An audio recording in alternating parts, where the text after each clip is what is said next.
Praise the Lord. കർത്താവായ യേശു ക്രിസ്തുവിൻ്റെ നാമത്തിൽ എൻ്റെ സ്നേഹവന്ദനത്തെ എല്ലാവർക്കും അറിയിക്കുന്നു. നമുക്ക് ഒരു തിരുവചനം വായിക്കാം. അതിനായിട്ട് ഞാൻ എടുത്ത വചനം മർക്കോസ് എഴുതിയ സുവിശേഷം 5-ാം അധ്യായത്തിൻ്റെ 30-ാം വാക്യവും 34-ാം വാക്യവും. ആ രണ്ട് വചനമാണ് ഞാനിവിടെ വായിക്കുന്നത്. ഉടനെ യേശു തങ്കിൽ നിന്നും ശക്തി പുറപ്പെട്ട എന്ന് ഉള്ളിലറിഞ്ഞിട്ട് പുരുഷാരത്തിൽ തിരിഞ്ഞു, എൻ്റെ വസ്ത്രം തൊട്ടത് ആരെന്ന് ചോദിച്ചു. 34. അവൻ അവളോട്, മകളെ, നിന്റെ വിശ്വാസം നിന്നെ രക്ഷിച്ചിരിക്കുന്നു. സമാധാനത്തോടെ പോയി ബാധയൊഴിഞ്ഞ് സ്വസ്ഥയായിരിക്കുക എന്ന് പറഞ്ഞു. ഈ തിരുവചനം എല്ലാവർക്കും അറിയാവുന്നതാണ്. നാം പലപ്പോഴും കേട്ടിട്ടുണ്ട്, പലപ്പോഴും എല്ലാവർക്കും അറിയാവുന്ന ഒരു തിരുവചനമാണ്. അവിടെ പ്രത്യേകമായി പറയുന്നത് കർത്താവ് എൻ്റെ ഒരു സൗഖ്യത്തിൻ്റെ ഒരു ശുശ്രൂഷയാണ് കർത്താവ് അവിടെ നമുക്കവിടെ കാണാൻ കഴിയുന്നത്. അവിടെ ഒരു സ്ത്രീയെ, ആ സ്ത്രീയുടെ പേരെന്താണെന്ന് പറയുന്നില്ല. നമുക്കറിയാം, 12 സംവത്സരമായിട്ട് രക്തസ്രാവമുള്ള ഒരു സഹോദരിയുടെ കാര്യമാണ്. പല വൈദ്യന്മാരും ഏറിയൊന്നും സഹിച്ചിട്ട് ഭേദം വരാതെ ഇരുന്ന ഒരു സഹോദരിയുടെ കാര്യമാണ് അവിടെ പറഞ്ഞിരിക്കുന്നത്. പേര് പറയുന്നതിൽ ഒരു സ്ത്രീ യേശുവിൻ്റെ വർത്തമാനം കേട്ടു. അപ്പം യേശു വരുന്നത് എന്ന് ആ സഹോദരി കേട്ടു. അപ്പം ആ സഹോദരി യേശു കൂടുന്നിടത്തൊക്കെയും പുരുഷാരം കൂടാറുണ്ട്. കാരണം സൗഖ്യത്തിന് വേണ്ടി കർത്താവിൽ നിന്നും സൗഖ്യം പ്രാപിക്കാൻ അനേകർ കർത്താവിൻ്റെ അടുക്കൽ വരും. അപ്പം അവിടെ ആ പുരുഷാരം കൂടി വരുന്നിടത്ത് കർത്താവ് വരുന്നു എന്ന് ആ വർത്തമാനം ആ സഹോദരി കേട്ടു. അപ്പോൾ ആ സഹോദരി, ആ സ്ത്രീ ദൈവത്തെ കാണുവാൻ, എൻ്റെ കർത്താവിനെ എനിക്ക് ഒന്ന് തൊടണമെന്നുള്ള ആ വിശ്വാസത്തോടെ അവൾ ആ പുരുഷാരത്തിൽ കൂടി പിറകിൽ കർത്താവിൻ്റെ വസ്ത്രത്തിൽ ഒന്ന് തൊട്ടാൽ എനിക്ക് സൗഖ്യം വരുമെന്നുള്ള ആ വിശ്വാസത്തോടെ ആ പുരുഷാരത്തിൻ്റെ നടുവിൽ ചെന്നു. ആ പുരുഷാരത്തിൻ്റെ ആ കൂട്ടത്തിൽ ചെന്നു പിറകിൽ വന്ന് അവൻ്റെ വസ്ത്രം തൊട്ടു. ക്ഷണത്തിൽ അവളുടെ രക്തസ്രാവം നിന്നു, ബാധ മാറി, അവൾ സ്വസ്ഥയായി എന്ന് അവളുടെ ശരീരത്തിൽ ഉടനെ അറിഞ്ഞു. അപ്പം ആ സഹോദരി എത്ര വിശ്വാസത്തോടെ കർത്താവ് വരുന്ന വർത്തമാനം കേട്ടിട്ട്, എൻ്റെ കർത്താവിനെ എനിക്കൊന്ന് തൊടണം, എൻ്റെ ദൈവത്തെ എനിക്കൊന്ന് കാണണം എന്നുള്ള ആ വിശ്വാസത്തോടെ ആ തിക്കിലും തിരക്കിലും എൻ്റെ കർത്താവിനെ കാണാനെ കൊണ്ട് ആ സഹോദരി പോയി. അപ്പോൾ ഉടനെ യേശു കർത്താവിന് മനസ്സിലായി തന്നിൽ നിന്ന് ശക്തി പുറപ്പെട്ടു എന്ന് ഉള്ളിൽ അറിഞ്ഞിട്ട് പുരുഷാരത്തിൽ തിരിഞ്ഞു. അപ്പോഴേ ശിഷ്യന്മാർ പറയുന്നു, അപ്പം കർത്താവ് ചോദിക്കുന്നു, എന്നെ തൊട്ടത് ആരെന്ന് ചോദിക്കുന്നു. അപ്പോൾ ശിഷ്യന്മാർ പറയുന്നു, പുരുഷാരൻ ദിക്കി തിരിയുമ്പോൾ അങ്ങേ തൊട്ടത് ആർ എന്ന് ചോദിക്കുന്നു എന്ന്. പക്ഷേ അങ്ങനെയല്ല, എൻ്റെ കർത്താവിനെ തൊട്ട് ഒരു വ്യക്തി തൊട്ട് എന്ന് കർത്താവിന് മനസ്സിലായി. തിക്കും തിരിക്കും ശിഷ്യന്മാരൊക്കെ ഉണ്ടായിരുന്നു. പലരും കർത്താവിനെ തൊട്ട് കാണും. പക്ഷേ അവർക്ക് ആർക്കും കർത്താവിൻ്റെ ആ ശക്തി കർത്താവിൽ നിന്ന് പുറപ്പെട്ടതായിട്ട് ആർക്കും അറിഞ്ഞില്ല. പക്ഷേ ഒരു സഹോദരി തൊട്ടു. അപ്പം കർത്താവിൽ നിന്ന് ശക്തി പുറപ്പെട്ട എന്ന് കർത്താവിന് മനസ്സിലായത്. തൊട്ടത് ആരെന്ന് ചോദിച്ചു. അവനോ അത് ചെയ്യുവോളം കാണുവാൻ എന്നെ തൊട്ടത് ആരാണെന്ന് ചുറ്റും നോക്കി. അപ്പോൾ സ്ത്രീ തനിക്ക് സംഭവിച്ചതറിഞ്ഞിട്ട് ഭയപ്പെട്ട്, ഉള്ളിലൊരു ഭയമുണ്ടായിരുന്നു, വിറച്ചുകൊണ്ട് വന്ന് കർത്താവിൻ്റെ മുൻപിൽ വീണു. വസ്തുതയൊക്കെയും യേശുവിനോട് അവൾ പറഞ്ഞു. അപ്പം നമുക്കിവിടെ കാണാൻ കഴിയുന്ന ഒരു 4 കാര്യമാണ്. എൻ്റെ യേശുവിനെ സൗഖ്യമാക്കണമെങ്കിൽ ഒരു സ്ഥലം വിഷയമല്ല. അവിടെ ഒരു 4 കാര്യം നമുക്ക് കാണാനെ കൊണ്ട് കഴിയും. എൻ്റെ യേശു സൗഖ്യം തരുവാൻ എൻ്റെ കർത്താവിന് അതൊരു സ്ഥലം, ഒരു വിഷയമല്ല. ഏത് സ്ഥലത്തായാലും എൻ്റെ കർത്താവിൻ്റെ സന്നിധിയിൽ ചെല്ലുമ്പോൾ എൻ്റെ ദൈവം സൗഖ്യം തരും. 2, ഏത് വ്യക്തിയെയും കർത്താവ് സൗഖ്യമാക്കും. എൻ്റെ ദൈവത്തിൻ്റെ സന്നിധിയിൽ ഇന്ന വ്യക്തിയെന്നൊന്നുമില്ല, ഇന്ന ജാതിയെന്നില്ല, ഇന്ന മതമെന്നില്ല, ഒന്നുമില്ല.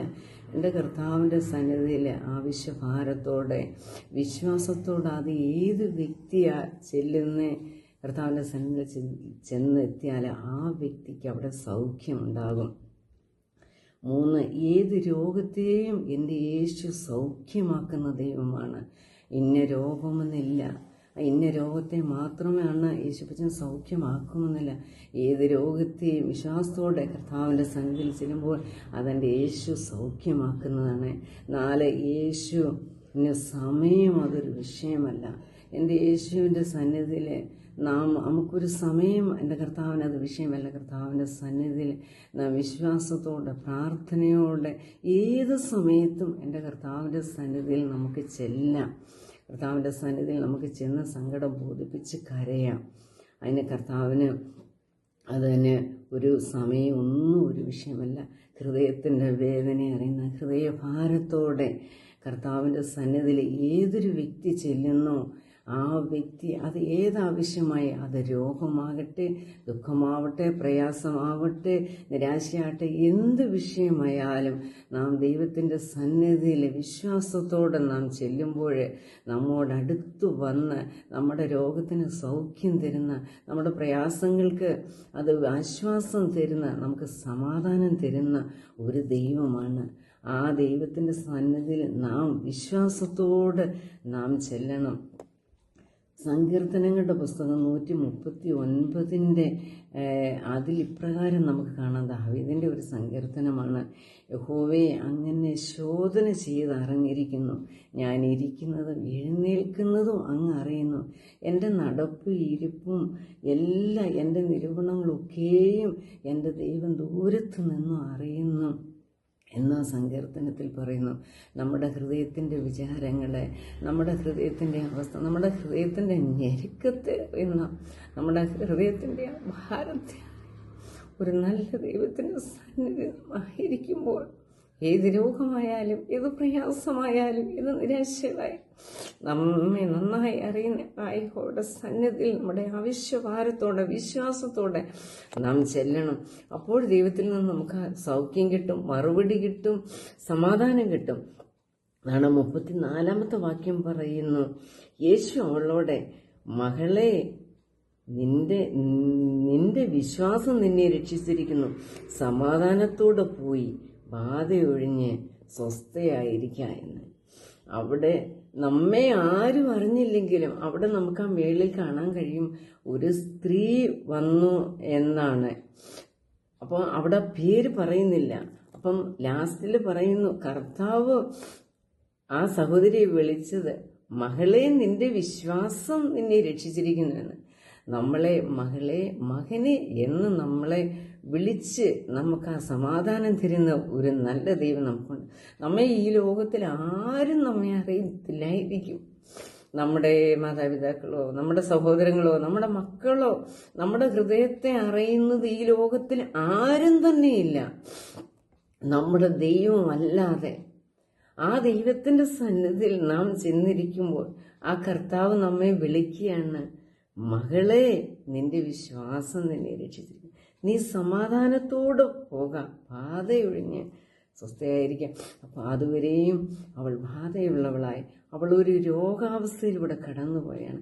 കർത്താവിനെ കാണുവാൻ, എനിക്കെൻ്റെ കർത്താവിനെ ഒന്ന് കാണണം, എൻ്റെ കർത്താവിനെ ഒന്ന് തൊടണം എന്ന വിശ്വാസത്തോടെ തിക്കും തിരക്കും ഒന്നും വിഷയമില്ല. കർത്താവ് വരുന്ന വർത്തമാനം കേട്ടിട്ട് കർത്താവിനെ കാണുവാൻ ആ സഹോദരി പോയി. ആ സഹോദരിയുടെ ജീവിതത്തിൽ അതൊരു വലിയൊരു അനുഗ്രഹമായി, അവിടെ സൗഖ്യമായി, സമാധാനമായി എന്നാണ് നമുക്ക് അവിടെ കാണാൻ കഴിയുന്നത്. പ്രിയപ്പെട്ട ദൈവമക്കളെ, നാം ഓരോരുത്തരും, നാമും പലപ്പോഴും ഇങ്ങനെയുള്ള അവസ്ഥയിൽ കൂടെ കടന്നുപോയിട്ടില്ലേ? നമ്മൾ രോഗങ്ങളായാലും പ്രയാസങ്ങളായാലും പലവിധ ഭാരങ്ങളായാലും നാമും കടന്നുപോയ അവസ്ഥകളൊക്കെ ഇല്ലേ? അപ്പോഴൊക്കെ നമുക്ക് ഒരു സന്തോഷം, ഒരു സമാധാനം തരുവാൻ ഈ ലോകത്തിൽ ആരും തന്നെയില്ല. പക്ഷേ നാം ദൈവത്തിൻ്റെ സന്നിധിയിൽ നാം ചെല്ലുമ്പോൾ, നമ്മുടെ ഹൃദയത്തിൻ്റെ ഭാരത്തെ ആ ദൈവത്തിൻ്റെ സന്നിധിയിൽ ഇറക്കി വെക്കുമ്പോൾ, നമ്മുടെ ഹൃദയത്തിൻ്റെ ആ നിരൂപണം, ആ ഞെരുക്കം, ആ വേദന അറിയുന്ന ഒരു ദൈവമുണ്ട്. ആ ദൈവത്തിൻ്റെ സന്നിധിയിൽ നാം ആ കരഞ്ഞിരുന്ന് പ്രാർത്ഥിക്കുകയും ചെയ്യുമ്പോൾ, നാം എഴുന്നേൽക്കുമ്പോൾ നമ്മുടെ ആ ജീവിതത്തിൽ നമുക്ക് ആ സമാധാനം കാണാനെ കൊണ്ട് നാം കഴിഞ്ഞിട്ടില്ലേ പ്രിയ ദൈവമക്കളെ? ആ ദൈവത്തിൻ്റെ സന്നിധിയിൽ നാം ഓരോരുത്തരും എന്ത് രോഗമായാൽ, എന്ത് പ്രയാസങ്ങളായാലും ആ ദൈവത്തിൻ്റെ സന്നിധിയിൽ വിശ്വാസത്തോടെ, പ്രാർത്ഥനയോടെ നാം കടന്നു ചെല്ലണം.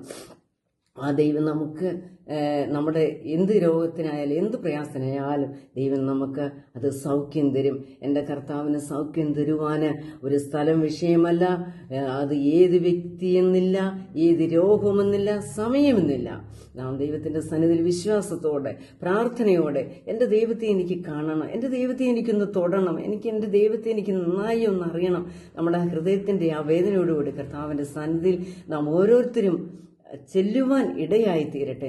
നാം മറ്റുള്ളവരോട് നമ്മുടെ രോഗങ്ങളെ, പ്രയാസങ്ങളെ പറയുവാനല്ല, ആ ദൈവത്തിൻ്റെ സന്നിധിയിൽ നാം ചെന്ന് നമ്മുടെ ഹൃദയത്തിൻ്റെ ഭാരത്തെ അറിയുന്ന ദൈവത്തിൻ്റെ സന്നിധിയിൽ നാം ഓരോരുത്തരും ചെല്ലുവാൻ ഇടയാകട്ടെ എന്ന് പ്രാർത്ഥിച്ചുകൊണ്ട് ഞാൻ നിർത്തുന്നു. ഈ വചനങ്ങളാൽ ദൈവം നമ്മെ അനുഗ്രഹിക്കട്ടെ. ആമീൻ.